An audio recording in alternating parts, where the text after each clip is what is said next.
Say, hey everybody, it's Marky Billson, your voice of choice for a new generation of Tri-City sports fans, and the name of this program is Tri-City Sports Now, where we have, well, generally the best guests, although I don't have any lined up for today. Yeah, just me talking to you today.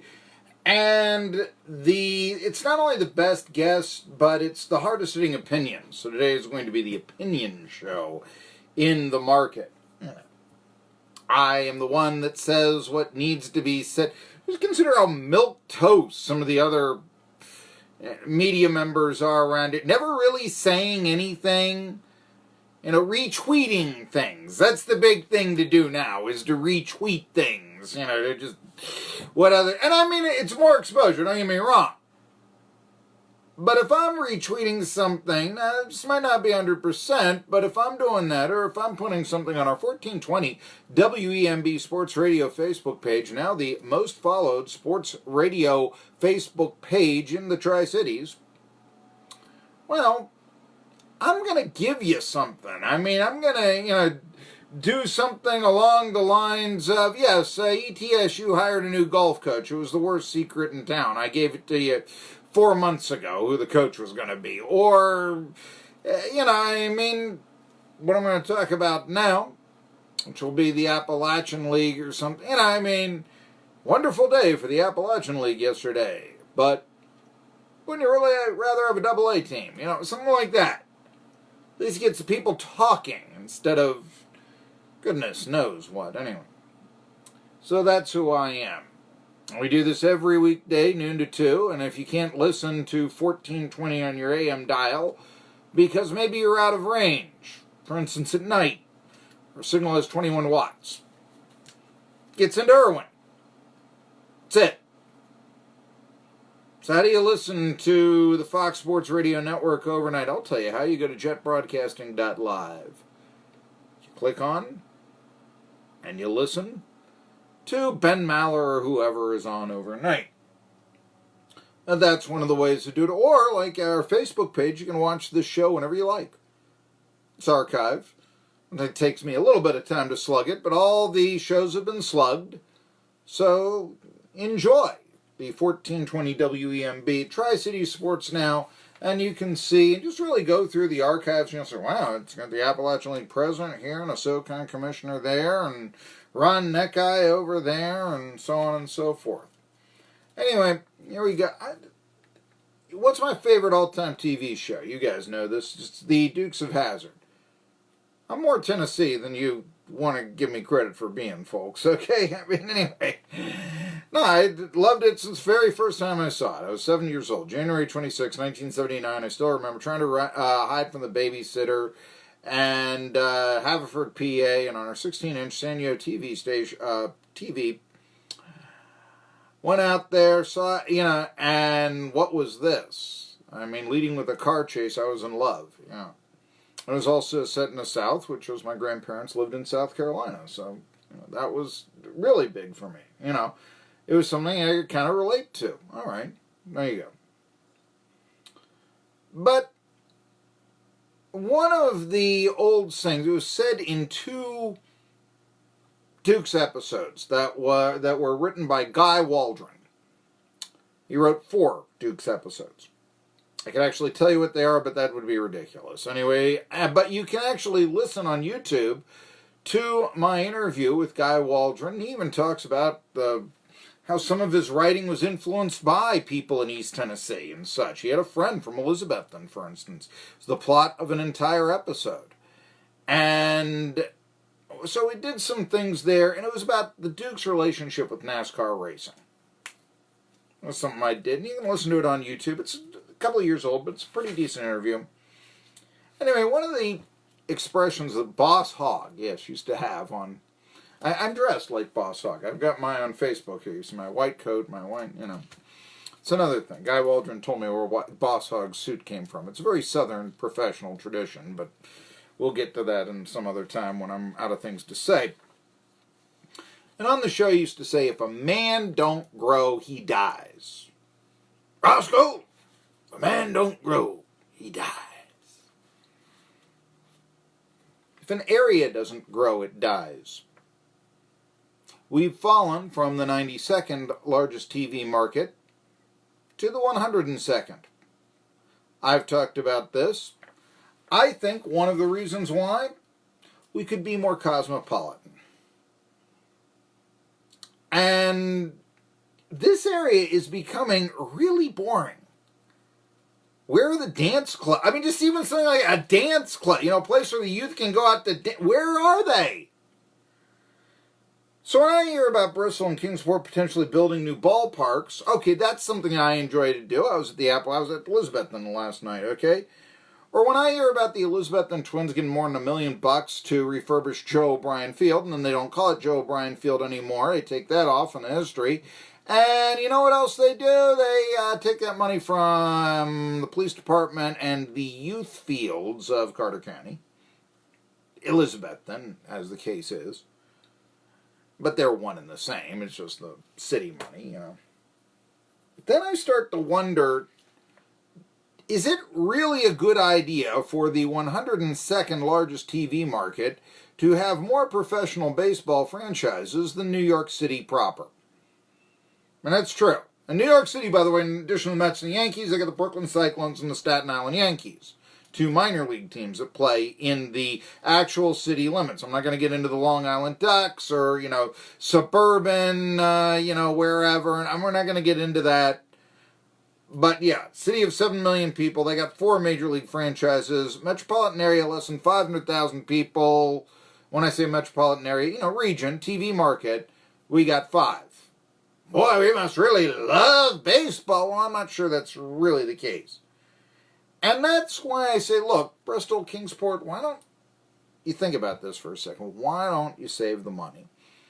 And instead of spending millions of dollars on bad baseball, the Tri-Cities community could come together and still, they could have one larger franchise, I've said, AA, Southern League, that could bring the metropolitan area together. Instead of, the way it is right now, which is, Elizabethton is playing Johnson City, and all the fans come over and all that. And it's not uniting the Tri-Cities together as one greater region or so, which is basically what, pro sports franchises do. I mean, the Atlanta Braves basically bring together the South, the entire southeastern United States. The Johnson City Cardinals, maybe they bring together Johnson City, theoretically at least. That's the whole idea here. Now, for their part, and the thing is, I had a wonderful time at ballpark last night, okay? Going to see the Elizabethton Twins walk off 3-2 victory against Bluefield. So, it's baseball. And I got to give the Appalachian League some credit because I think the Appalachian League has really improved itself over the years. I remember going to my first game in '86, and I'm like, this is pro baseball? It was dreary. The Johnson City Cardinals were winning 23 in a row. Nobody was there. I was the biggest baseball fan in the world. I didn't want to stay to this event. That's how bad it was. And the ballpark was falling apart at the time and all this. So the Appalachian League is becoming more professional, and all the teams broadcast their games, which is something previously they did not do archaically. I used to go to teams and say, look, I will sell the ads. I used to go to stations and all that. Let's do this. And it would be like, what? Huh? Who are you? I called the games in '97, WKPT, Johnson City Cardinals. Who are you?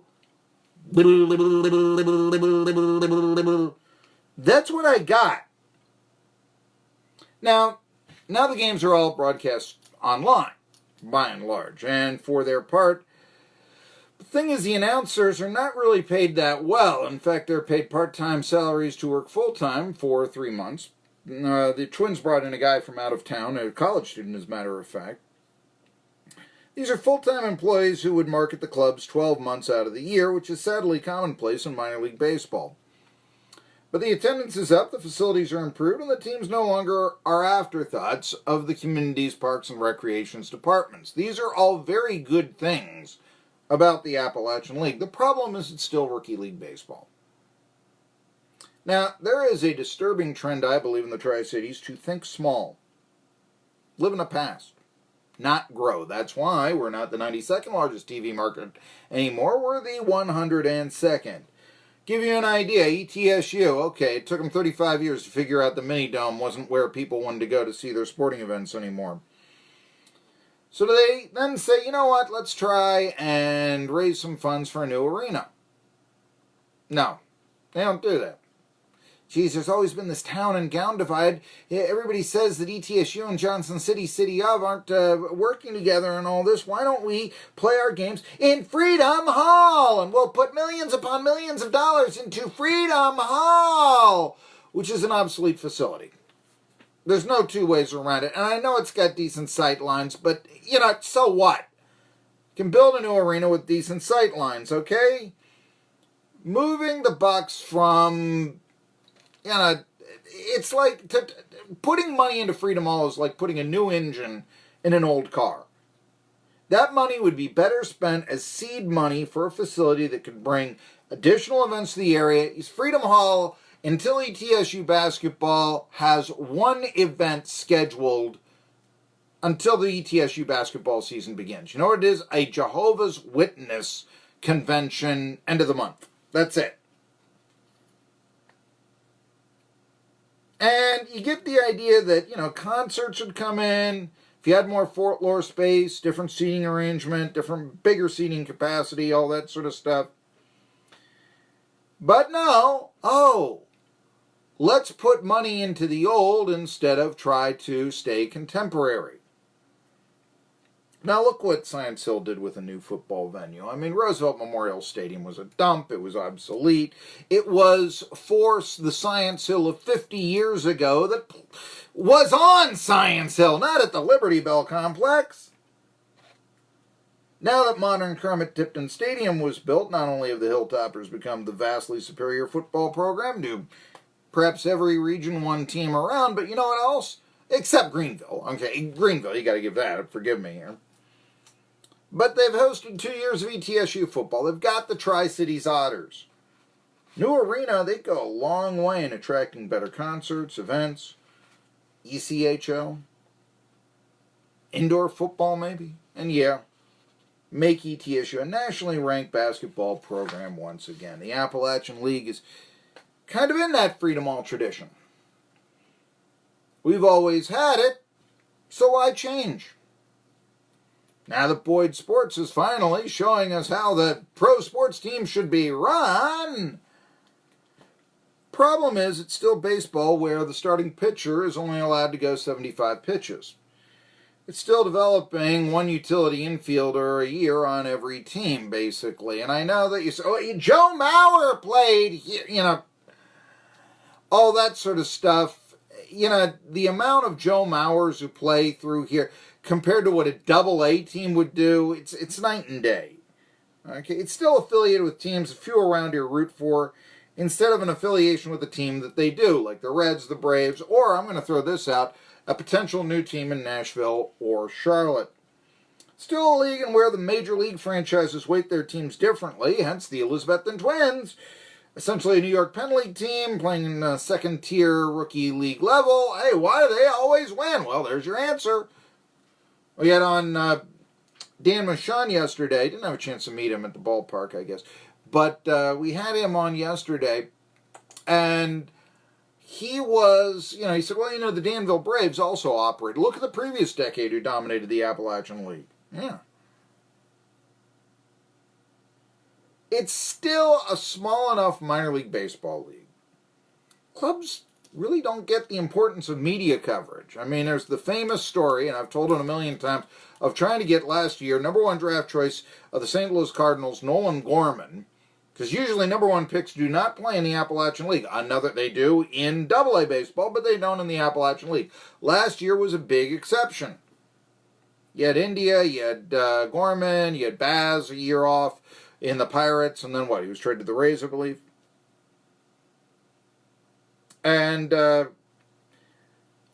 you had, compelling players in the Appalachian League, and guys that you had heard of. People you could say, I want to see that future star of tomorrow. Of course, India was gone before, as soon as he got to Greenville, seemingly. So was Nolan Gorman. But while, I was trying to say, hey, let's talk to Nolan Gorman, top 10 pick in the draft. Let me get him in here. and the hoops they wanted me to jump through, and I was willing to jump through all of them. And remember, I'm the old Cardinals announcer, and I know the guy who was, arranging that didn't realize that, but still, why didn't he realize it? That's a good question to ask.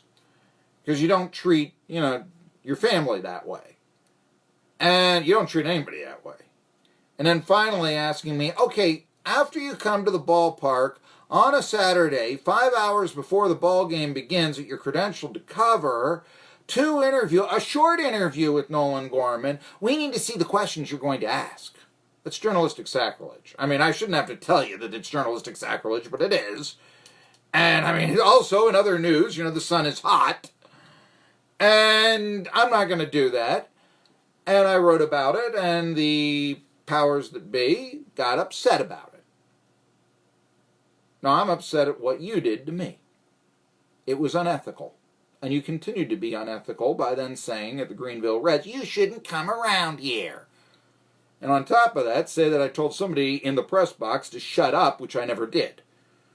Anyway, that's neither here nor there. But I want to just say that this is one of the reasons why I said this level of baseball, you get garbage like this, and it's less likely to happen at other levels, which the area in general could deal with. And it's the lack of knowledge that the teams have around here of media coverage. Like I said, it took me forever. It wasn't until minor league baseball decreed you've got to broadcast all your games that the teams did it. And they're not buying time on stations like this. They're doing it online. They do it on the cheap, okay? It doesn't quite get to the people, but yes, the parents of the players can tune in wherever they may be. We get it, okay. But in 1997, let me just tell you what radio broadcasting does to a minor league baseball team, okay? In 1997, voice of the Johnson City Cardinals, another radio station. 1997 Cardinals finish in last place. They draw 44,000 people. By the way, this was not the Rick Ankiel year. Okay, this was the Pablo Ozuna year. Now then. Next year, we couldn't figure out baseball and doing broadcasting, and we're not asking, anyway, broadcasting's dropped Johnson City Cardinals. They draw 19,000. Less than half what they did before with it. They finished in last place again, by the way. So all the Star Wars nights, all the dollar hot dog nights doesn't add up to one bit against media coverage. Writer goes on the road with the team. I'm not talking to Elizabeth, then I'm talking not just Kingsport and Bristol, where the local newspapers don't go to in covering the team, but Bluefield and Burlington and those wonderful places as well.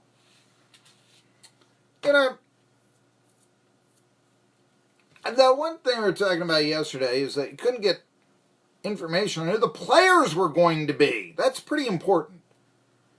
It also is sort of saying, it's the event of going to the game, not who wins, not who loses. Why, we'll make up these wacky rules, putting a runner at second base to begin the 10th, which is now all of minor league baseball, but still. It comes from the idea that it's more about the bar and left field than it is the actual product on the field. Okay, and that's what, when you don't have a great product on the field, you do. You celebrate the bar and the concessions and the environment and the, mascot races or whatever you do. That's what you do.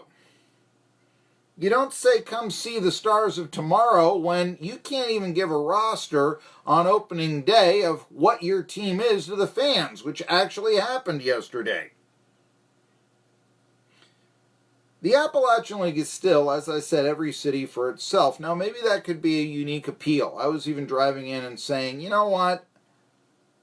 Maybe you could say, we're the capital of minor league baseball, if you really wanted to. But, yet again, need to work with the media and not do the Johnson City Cardinals like media relations. Oh, could you show us the questions you're going to ask Nolan Gorman? After I jumped through every single hoop in the world to get that, and it just was... I'm never going through that again. That was just humiliating. Anyway, what it does basically is you've got a place like, say, Johnson City or Kingsport, and what it does, the Appalachian League, in so many ways, instead of basically uniting Johnson City, Tri-Cities with Knoxville or Chattanooga, instead it's every city for itself, and Johnson City is just Elizabethton or Bluefield or Princeton, one of those places. That's what they align themselves in the Appalachian League, not, say, Birmingham in a Southern Association or whatever. And the one thing it's doing, maybe, is that local municipalities are going to be now putting millions of dollars into ballparks, either existing or new, to keep a low level going.